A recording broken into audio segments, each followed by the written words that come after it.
Agora mesmo, um ataque devastador da Ucrânia. Ucrânia aniquilaram os soldados de Kadiose. Perto de Berdiansk, a elite das tropas russas foi totalmente aniquilada. O batalhão Akhmat foi destroçado. A frota sombria da Rússia é atacada por drones. Navios-tanques russos estão afundando de forma épica neste exato momento. Partidários de Bryansk explodiram a ferrovia, restando apenas cinzas enferrujadas da linha. O Armagedon na linha de frente para os ocupantes está ganhando força. E vem mais por aí. Apagões estão chegando. Ano novo nos pântanos, no escuro. A Rússia corre o risco de ficar sem eletricidade. As forças armadas da Ucrânia estão desencadeando um apocalipse energético contra os ocupantes. Todos os detalhes explosivos a seguir. Assiste até o final. Um ataque infernal vindo do céu, uma criação ucraniana, um drone assassino incrível que destrói tudo em seu caminho. Os russos somem num piscar de olhos. A máquina do capeta aterroriza o inimigo dia e noite. E isso é só o começo da vingança. O apocalipse financeiro da Rússia. A China transforma o orçamento do Kremlin em cinzas, arrancando até o último centavo da Rússia. Uma catástrofe está destruindo o orçamento de Moscou. Quais produtos tiveram aumento de preço e quantos subiram? E o que isso significa para o Império de Putin? Vamos contar em breve. E urgentemente de Kupiansk, a Ucrânia permanece invencível. As forças armadas da Ucrânia estão despedaçando as tropas do Kremlin, os burocratas de Putin estão em pânico e já não sabem mais como e o que mentir para o ditador. A cidade é como uma fortaleza, as forças armadas da Ucrânia estão no topo. Tudo isso você confere seguindo o nosso programa Ponto Quente. É uma sensação, não é apenas uma vitória, é uma derrota total de proporções históricas. Perto de Berdiansk, nossos soldados eliminaram os kadirovitas de tal forma que da elite deles só sobraram os distintivos queimados. Mas segurem-se, porque isso é só o aquecimento antes do grande show. 2 petroleiros da frota sombria da Rússia afundaram com um estrondo tão épico que a propaganda russa ainda está engasgando com água. E ainda tem um bônus espetacular por cima. Um caça ucraniano na região de Belgorod transformou a elite russa em fumaça de cinzas. Na região de Bryansk, os partisãos também ativaram o modo ataque. Vamos destruir tudo, menos a ferrovia dos ocupantes. Todos os detalhes a seguir na reportagem. A ganância que destruiu os ocupantes russos. Perto de Berdiansk, durante uma operação especial, combatentes chechenos de Kadyrov foram enviados para o outro mundo, segundo relata a direção principal de inteligência. Assim, os partisãos ucranianos descobriram que os valentes saqueadores de Dondon organizaram um esquema para vender o combustível que eles mesmos roubaram. Os barbudos vendiam o diesel sempre no mesmo ponto, na estrada perto de Berdiansk. Ela acabou se tornando, no fim das contas, a cova coletiva deles.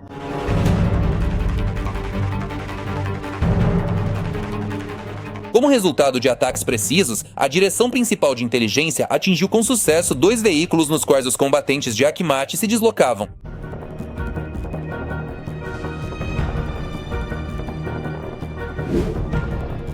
Além disso, neste fim de semana, Putin perdeu mais 2 petroleiros de sua frota fantasma, que estão sob sanções por envolvimento no transporte de petróleo russo. Os últimos foram atacados no Mar Negro, por drones ucranianos Sibab.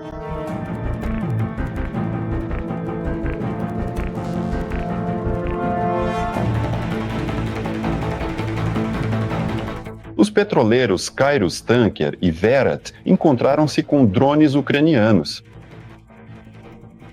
O incidente aconteceu perto da costa da Turquia, mas em águas internacionais, então não pode haver nenhuma reclamação contra nós.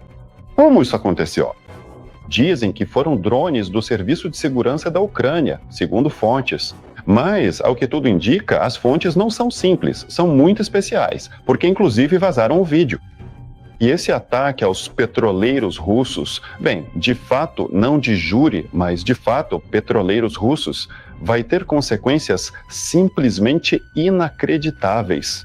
Finalmente, nós decidimos impor nossas próprias sanções. Sobre essa questão, ou seja, estão atacando não só Novorossiysk, não só Tuapse, mas também, consequentemente, esses navios velhos que transportam petróleo.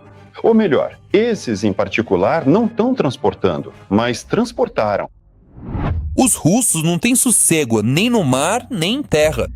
De fato, as forças armadas da Ucrânia não dão trégua aos ocupantes em todos os setores da linha de frente, sem exceção. O relatório em vídeo sobre os guardas de fronteira ucranianos compartilharam o trabalho realizado. Seus operadores de drones destruíram abrigos inimigos, meios de comunicação e antenas de controle de drones na direção norte de Slobojansk.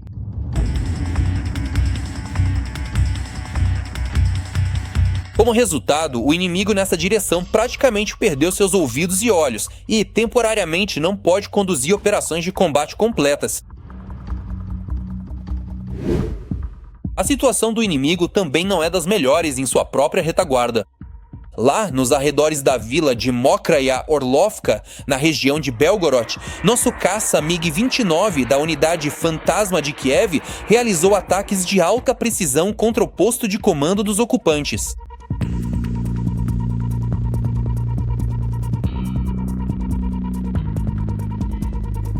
O Kremlin não admite quais generais russos foram atingidos pelo caça ucraniano. No entanto, a inteligência ucraniana sugere que, como resultado do ataque, o exército russo pode perder de uma vez vários figurões de alto escalão.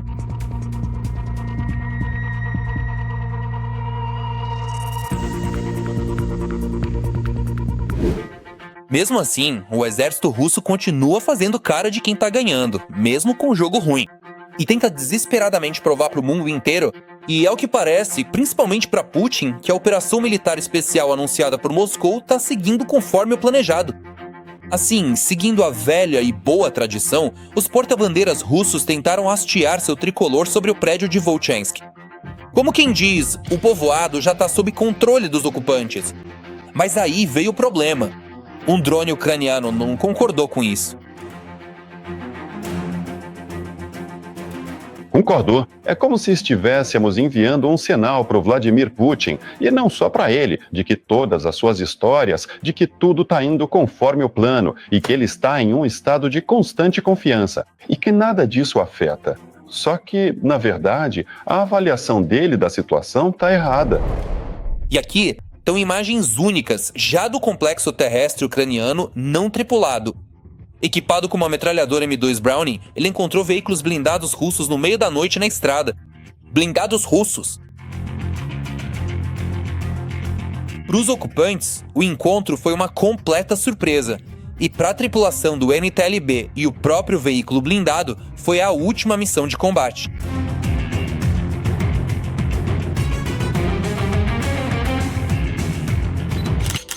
Eles ficaram não só sem o equipamento, mas também sem meios de transporte para ele. Mesmo na retaguarda, os ocupantes russos só podem sonhar com tranquilidade. E tudo isso graças aos partisans, que não ficaram indiferentes. Eles realizaram uma sabotagem bem-sucedida em Briansk, atingindo de forma precisa a logística ferroviária inimiga. Como resultado, uma locomotiva elétrica usada pelo exército russo para transportar cargas militares virou um monte de sucata. Isso criou problemas significativos no abastecimento da linha de frente ocupada e causou atrasos nos horários dos comboios com munições, equipamentos e combustível, que estavam sendo preparados para serem enviados da linha de frente na direção de Sumy. No geral, só nas últimas 24 horas, os russos perderam pelo menos 5 tanques, 7 sistemas de artilharia, 2 lançadores múltiplos de foguetes, além de mais 1.000 soldados. Russos, um grande alô para vocês.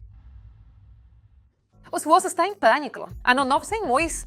A histeria chegou até mesmo aos moscovitas.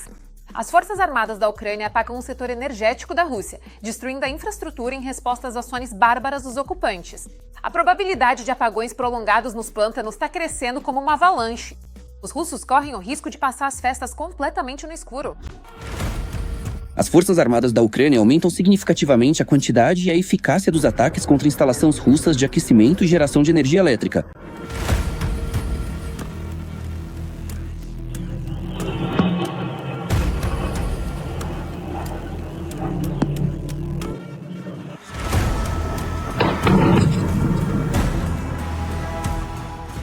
As ações das forças de defesa da Ucrânia são uma resposta aos contínuos ataques contra a infraestrutura civil e crítica da Ucrânia.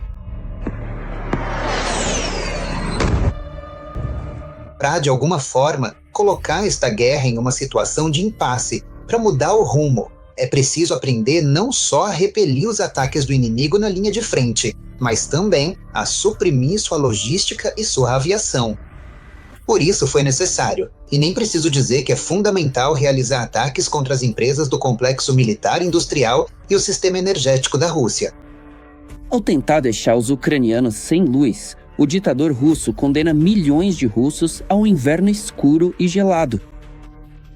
Se eles ameaçarem um apagão, por exemplo, na capital da Ucrânia, então o Kremlin deve perceber que um apagão também ocorrerá na capital russa.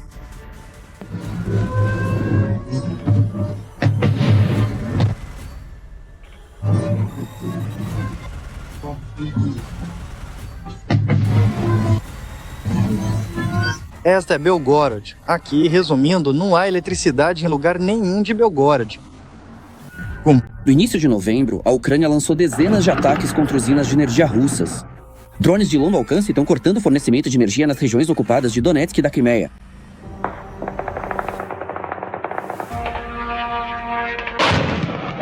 Resumindo, acho que vocês deveriam carregar seus celulares. Eles decidiram apagar todas as nossas luzes. Eu já contei mais de 30 peças. Chaka, Luskia, 32, escuridão, e então continuamos dirigindo, escuridão, escuridão, escuridão. Mísseis de cruzeiro e drones da jato estão apresentando a milhões de moradores da parte europeia da Federação Russa, incluindo Moscou e a região de Moscou, os prazeres de um bloqueio.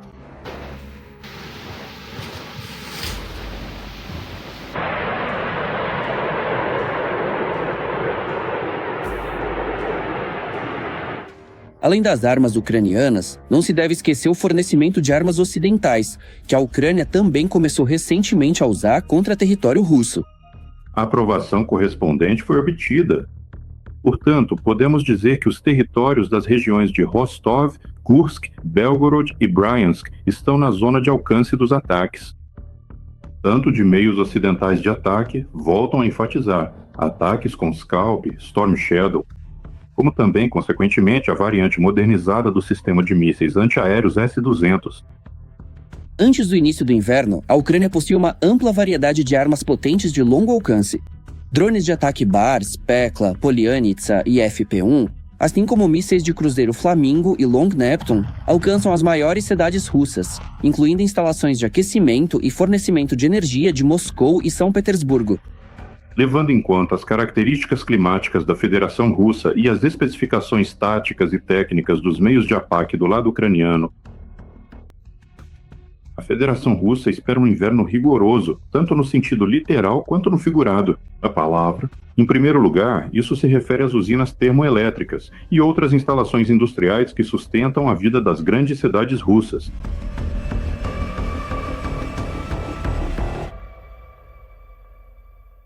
O drone monstro ucraniano desfere um golpe infernal nos ocupantes. Bombas FAB de 100 quilos caem diretamente sobre o equipamento russo e sobre as tropas. Grupos inteiros desaparecem sem deixar rastros. O novo drone ucraniano transforma a vida do inimigo em um pesadelo. Os ocupantes russos estão em pânico. Noites sem dormir estão garantidas. Confere todos os detalhes agora mesmo. O pesadelo da Federação Russa, ou melhor, o motivo da sua insônia. O novo drone de ataque ucraniano FP-2. O FP-2 é usado para ataques na retaguarda dos russos. Ele também pode carregar uma bomba aérea adaptada como ogiva. E o drone FP-2, ele é feito justamente para ataques, especialmente com uma ogiva penetrante desse tipo. Ele não é frágil como os drones comuns, não. Ele usa como ogiva uma bomba FAB-100 de 100 quilos, com a parte traseira removida. Ou seja, esse drone pode atingir alvos de forma bastante eficaz, porque a FAB-100 é, por exemplo, a principal bomba da Segunda Guerra Mundial, a bomba mais produzida em massa. E, ao mesmo tempo, ele pode atingir alvos com alta precisão. Há confirmação sobre o uso desses drones. Tanto os ocupantes quanto os próprios militares ucranianos mostram como eles operam contra o inimigo nas vastas áreas de Donbass.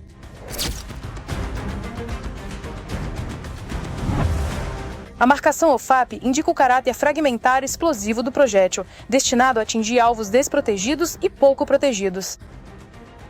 O FP2 pode atacar tanto alvos estacionários quanto, em alguns casos, alvos móveis. E isso é um ponto muito importante, porque, por exemplo, é possível atingir, por exemplo, os próprios lançadores Iskander, quando eles estão se posicionando. A empresa ucraniana Firepoint apresentou o drone de ataque FP2 na categoria Middle Strike. Ele repete o design do drone de longo alcance FP1, usado para atingir alvos na retaguarda do exército russo. Isso, por assim dizer, é uma modernização do drone de longo alcance FP1, cuja autonomia chega a 1.400 km. Já o FP2 manteve o mesmo design, mas tem um tamanho menor. Ao que tudo indica, a envergadura das asas é menor. E o alcance dele é limitado a 200 km. Aqui está localizada a maior parte dos depósitos e centros logísticos de nível militar e de frente. Por isso, essa zona de impacto é muito importante. Os fabricantes oferecem o sistema tanto com uma plataforma de lançamento clássica e fixa, quanto em uma versão móvel para implantação rápida, disfarçada como um caminhão militar comum. Dá para chegar o mais perto possível. Chegar 10 km mais perto da linha de frente, lançar rapidamente e sair rápido da zona de impacto. Destaca-se que o relativo baixo custo e a disponibilidade dos drones, combinados com uma ogiva pesada, permitem que a Ucrânia, em certa medida, compense a falta de armamento de mísseis de alta precisão. O FP2 pode ser considerado um armamento de alta precisão. Por quê?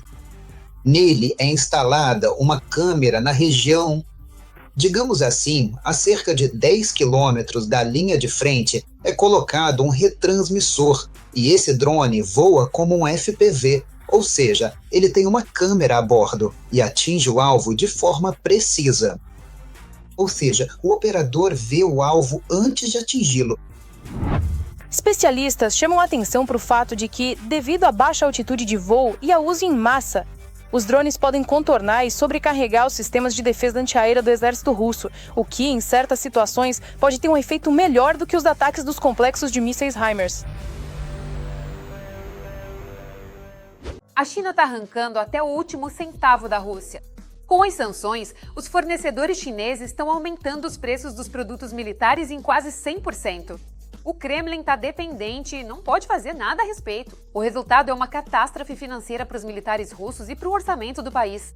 Mais detalhes sobre como a China está lucrando as contas da Rússia a seguir na matéria. A China está traindo a Rússia. Sim, você ouviu corretamente. Pequim finge ser uma parceira com maestria, mas na realidade usa Moscou como seu elo mais fraco. E... temos uma frase que se tornou um bordão. Russos e chineses são irmãos para sempre. O interessante é que Xi conversou recentemente por telefone com Trump e afirmou que apoia os esforços de paz dos Estados Unidos para resolver o conflito russo-ucraniano. Na teoria parece ótimo, mas como é na prática? Acredito que a China enviou um sinal político aos Estados Unidos de que está observando atentamente. Depois, o que está acontecendo na trilha da resolução pacífica, na busca por instrumentos para uma solução pacífica da guerra russo-ucraniana. A principal tese desse sinal deve ser a seguinte: a Rússia não deve vencer essa guerra e a Ucrânia, consequentemente, não deve perder. Mas tem mais uma coisa. Os líderes dos países concordaram com visitas e Trump já está planejando ir à China em abril. Vai ser intenso. Trump quer fechar o acordo desejado em outro país com a China, um acordo comercial, especificamente em abril, por exemplo, durante um possível encontro em Pequim. Essa é uma grande questão.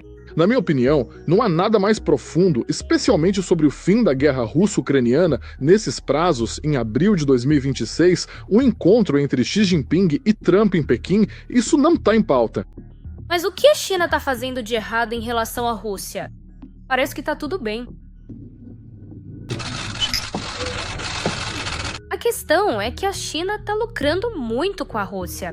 Os preços dos produtos exportados para a Rússia aumentaram, em média, 87%. As relações da Rússia com a China sempre foram muito complicadas. E se achamos que eles são amigo, não, eles são, tem uma palavra boa para isso, eles são companheiro de viagem. Rússia e China são companheiro de viagem. Isso é vantajoso para a China. Uma Rússia fraca é vantajoso para a China. O Putin enfraquecido. Para a China, é vantajoso comprar matéria-prima barata. Para a China, é vantajoso depois vender produtos muito caros para a Federação Russa. A Rússia não tem mais nenhuma outra saída, no fim das contas. E não se trata só de mercadorias. A China está entrando gradualmente nas regiões russas, assim conseguindo acesso a territórios e recursos. Sabe, já existem exemplos no Extremo Oriente, onde pequenas aldeias estão se tornando majoritariamente chinesas, e lá eles estão até participando das eleições municipais. E a Rússia, por sua vez, está começando a se tornar cada vez mais dependente da China. Putin aprova esse tipo de relacionamento? Novamente, claro que não. Claro que não me agrada. Bom, porque o Putin ele tem dores fantasmas em relação à União Soviética. Ele, basicamente, durante todo o seu mandato presidencial, tentou resgatar uma espécie de grandeza branca. Ele chama isso de reunir as terras russas. Mas, na verdade, ele está apenas levando a Federação Russa ao colapso, a um fracasso total e absoluto, à falência financeira. Pequim está cada vez mais fortalecendo sua influência também na Ásia Central, enquanto coloca Moscou em segundo plano, o que provavelmente não pode deixar de preocupar o vovô do Kremlin. É necessário fortalecer inabalavelmente a amizade entre a China e o Cazaquistão, unir esforços para promover uma cooperação abrangente e contribuir ainda mais para a paz na região e no mundo inteiro, bem como para o desenvolvimento da estabilidade e de uma energia positiva das relações entre China e Cazaquistão. Então, a principal questão é, o que realmente motiva a China? Uma parceria fiel com a Rússia. Nossa comunicação próxima reflete o caráter estratégico das relações russo-chinesas que estão em um nível sem precedentes de alta. O Pequim simplesmente está aproveitando a situação e agindo em seu próprio interesse. Eles não têm interesse que a Federação Russa vença essa guerra. Porque, se Putin vencer essa guerra, ele recupera sua influência geopolítica. Ele passa a conversar com todos os atores, por exemplo, com os próprios Estados Unidos e a China, em pé de igualdade, o que absolutamente não corresponde aos interesses estratégicos da China. Sim, essa posição é velada. A China fala sobre amizade, mas só age quando isso lhe traz vantagem. Ela lucra com a Rússia, fortalece sua influência e, ao mesmo tempo, estabelece relações com os Estados Unidos. E Moscou fica cada vez mais dependente das decisões de Pequim. Kupiansk resiste, as forças armadas da Ucrânia fazem o impossível. Os defensores ucranianos estão firmes como uma muralha. O Kremlin mente sobre a captura, mas a cidade permanece de pé graças aos esforços heróicos dos militares ucranianos. O que realmente está acontecendo em Kupiansk e ao redor dele? Detalhes explosivos. Bem agora! Mais uma mentira da propaganda russa colocou os russos na armadilha de suas próprias declarações. Eu não posso mostrar certos sinais ou pronunciar determinadas palavras ao vivo. Mas, entendendo que hoje é preciso mais uma vez mandar o Putin seguir o curso do navio Lusso. Pelo visto, Alta, a liderança da Federação Russa esqueceu de tomar os remédios certos. Eles imaginaram que suas tropas bloquearam 15 batalhões das Forças Armadas da Ucrânia e controlam totalmente Kutanisk, na região de Kharkiv. Foi isso que o chamado chefe do Estado-Maior, Gerasimov, relatou durante a visita do Bunker 9 a um dos postos de comando do Agrupamento Oeste. A junção do Agrupamento Oeste libertaram a cidade de Kupiansk e continuam destruindo as formações das Forças Armadas da Ucrânia, cercadas na margem esquerda do rio Oskol. O Estado-Maior das Forças Armadas da Ucrânia desmentiu a declaração do Kremlin, explicando que, na cidade e em seus arredores, continuam as operações de contra-inteligência e ações especiais para localizar e eliminar grupos de sabotagem e reconhecimento do inimigo. Atualmente, os ocupantes russos estão apenas nos arredores. A situação deles por lá está muito ruim. Não vou dizer que a situação lá é fácil e que hoje, tá simplesmente maravilhosa. Não, hoje as forças de defesa estão fazendo muitos esforços para realizar as ações necessárias e bloquear o inimigo. Não dá a ele a possibilidade de continuar filtrando e, na verdade, expulsá-lo daqueles posições táticas que os russos conseguiram capturar antes. Isso está acontecendo aos poucos. Estamos empurrando o inimigo para longe de Kupiansk. A liderança russa faz essas declarações de propósito. Primeiro, eles tentam mostrar aos russos que supostamente têm conquistas na Ucrânia para justificar suas perdas. A economia deles está indo pro inferno, mas eles querem provar que tá tudo indo conforme o plano. Quem fala sobre isso é Yuri Fedorenko, comandante do 429º Regimento Independente de Sistemas de Drones Achilles. Segundo objetivo do Kremlin é pressionar os ucranianos. Declarações semelhantes chegam ao espaço informacional da Ucrânia. São justamente os ucranianos que podem ser enganados se não analisarem a informação. O terceiro objetivo é influenciar Donald Trump, que não entende os detalhes. Ainda no Alasca, Putin contou para Trump que iria conquistar todo o Donbass e Kupiansk. Por isso, agora o Kremlin está fazendo passar o desejado como se fosse realidade. A direção de Kupiansk continua sendo um ponto complicado no mapa da Ucrânia. Na própria cidade, as forças de defesa conseguiram conter as unidades ofensivas do inimigo e impor combates urbanos intensos. O inimigo está sofrendo enormes perdas e não consegue avançar além das periferias. Enquanto isso, as tropas ucranianas continuam, pouco a pouco, quarteirão por quarteirão, empurrando os ocupantes para trás. No momento, os grupos de assalto russos em Kupiansk estão praticamente isolados do abastecimento terrestre, da logística por terra. A logística está sendo feita por meio de drones pesados. Vale ressaltar que os russos estão usando a tática de infiltração com pequenos grupos de assalto de até 3 pessoas, acumulando forças e, consequentemente, tentando tomar o controle posteriormente, principalmente da logística e da localização das forças de defesa da Ucrânia. Além disso, os ocupantes estão usando a tática dos chamados bandeiras abóboras. Ou seja, quando um grupo de 2 ou 3 pessoas corre para determinado local. Na região de Kupiansk, que está na zona cinzenta, ou seja, um território não controlado por nenhum dos lados, eles erguem a bandeira tricolor russa e filmam isso. E isso é apresentado como dados de controle objetivo e irrefutável, como se as tropas de ocupação russas já tivessem o controle direto e completo desse importante bairro estratégico de Kupiansk de forma incontestável. Agora, quase que a principal tarefa de ambos os lados é cortar ou dificultar ao máximo a logística. E apesar de toda a complexidade da situação, incluindo as condições climáticas e a falta de pessoal, os defensores ucranianos estão lidando com isso de forma magistral. O truque apocalíptico de Putin.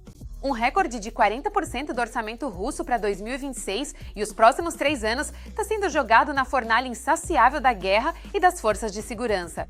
Quais setores na Rússia vão se transformar em um deserto financeiro enquanto o ditador satisfaz suas fantasias de conquista? Veja o Figui. 1/3 do orçamento para a guerra e valores recordes para o setor militar desde os tempos da União Soviética. Putin assinou o orçamento da Federação Russa para o próximo ano de 2026. O governo terá que financiar as emendas propostas pelo presidente. Ele não poderia propor nada além de apertar os cintos e aumentar os gastos militares. Assim, de acordo com o documento, está previsto gastar cerca de 30% do orçamento com o exército, o que equivale a quase 13 trilhões de rublos. Como destaca o The Moscow Times, isso não acontecia desde os tempos da União Soviética. Também foram reservados pouco menos de 4 trilhões para o item Segurança Nacional, de onde são financiados o Ministério do Interior, a Guarda Nacional, os Serviços Secretos e o Sistema Penitenciário. Todos esses órgãos, de uma forma ou de outra, também estão envolvidos na guerra contra a Ucrânia. Na opinião de especialistas, o orçamento simplesmente não vai aguentar essa carga. Todas essas estatísticas, isso realmente é muito impactante. Isso me lembra o final do período soviético, quando eles tentavam, com algum indicador bonito para eles, melhorar o quadro geral do PIB, da inflação. Enfim, vocês entenderam que na verdade tudo isso é besteira. Que a inflação está alta, que o PIB está estagnado e que no 4º trimestre, ao que tudo indica, vai ficar negativo. Todas essas cifras oficiais que divulgam são na verdade uma... Bom, não é exatamente tudo inventado, mas eles tentam dar uma enfeitada. Com algum indicador isolado que seja bom. Mas os bons indicadores na Rússia já dá para contar nos dedos de uma mão. E em 2026 vai ter ainda menos. Afinal, é preciso tirar de algum lugar a quantia recorde para a guerra. Então, a fatia dos gastos sociais no orçamento russo no próximo ano vai cair dos 38% do período pré-guerra para 25%. Os gastos com apoio à economia vão cair de 17,5% para menos de 11%. Em ambos os casos, são os índices mais baixos dos últimos 20 anos. Lembrando que, a partir de 1º de janeiro, o imposto sobre valor agregado na Rússia vai subir de 20% para 22%. Também vai aumentar significativamente a taxa de transporte e a taxa ambiental. E agora eles estão desenvolvendo lá algumas opções absolutamente novas de taxas. Ou seja, eu brinco que logo vão cobrar até pelo ar, porque realmente eles precisam disso para cobrir o déficit orçamentário. E 2026 ainda nem chegou, mas, segundo as previsões oficiais dos economistas do Putin, o déficit já está garantido. Afinal, o país espera arrecadar pouco mais de 40 trilhões de rublos, mas vai gastar mais de 44. A diferença, só para constar, é de 166 bilhões de dólares. Eles, claro, precisam explicar que a alta inflação que vemos hoje, de fato, não está indo embora. A inflação continua alta. Eles precisam explicar que isso é causado por alguns fatores temporários. Eles precisam explicar que, no geral, os números parecem bonitos. Ao mesmo tempo, alguns indicadores estão caindo de forma colossal. Por exemplo, o déficit dos orçamentos regionais está previsto em 800 bilhões de rublos. E a ajuda do Kremlin está prevista em apenas 30 bilhões. Isso. Significa que os orçamentos regionais vão ter que cortar seriamente suas despesas. E o que eles podem cortar? Mais uma vez, os pagamentos aos contratados, já que isso é uma parte muito grande, uma fatia muito significativa dos gastos dos orçamentos regionais. E depois vão ter que cortar também as verbas sociais. As verbas sociais, os recursos para reforma e manutenção de serviços públicos e assim por diante. Ao mesmo tempo, especialistas destacam que o orçamento russo foi elaborado durante vários meses e os riscos previstos eram no máximo para o início do outono. Mas Trump, com suas sanções contra a Rosneft e a Lukoil, trouxe problemas enormes para a Rússia no final do ano. No que diz respeito a Lukoil e a Rosneft, claro, a situação é complicada para a Rússia, porque essas duas empresas respondem por praticamente 50% do volume total de exportação. Mas, apesar de todos os fatores óbvios, oficialmente está tudo bem na Rússia. Afinal, tentam jogar o déficit para os estados regionais. E Moscou e São Petersburgo, como sempre, tá tudo bem. Ou seja, podem escrever mais um relatório sobre o crescimento da economia. Aqui tem um momento interessante, por exemplo, com o PIB. Ou seja, eles poderiam muito bem mostrar o quadro real de que o PIB já está zerado pelo segundo ou terceiro trimestre. Mas mesmo assim, eles inventam lá um 0,6 só para poder dizer que, tipo, não, ainda não estamos em recessão. É curioso que 2026, segundo as estimativas dos analistas, com seus números inicialmente reais, pode finalmente fazer com que o povo de verdade saia às ruas. Isso diz respeito, antes de tudo, aos moradores das regiões mais distantes da Rússia. Toda aquela riqueza de recursos naturais que a Federação Russa possui como Estado não está em Moscou. E o principal tesouro nem está na parte europeia da Rússia, mas sim além dos Urais. E esses povos, essas partes da Federação, sem dúvida se perguntam por que devemos continuar sustentando Moscou, que vive no luxo, talvez também São Petersburgo e mais algumas cidades muito grandes, enquanto nós mesmos vivemos na miséria. Aliás, um dos fatores mais importantes de insatisfação será a nova tributação sobre os pequenos negócios. Analistas admitem que mais da metade das empresas privadas simplesmente serão sufocadas pelo aumento das taxas. Ou então, seus proprietários vão sufocar aqueles que inventaram isso.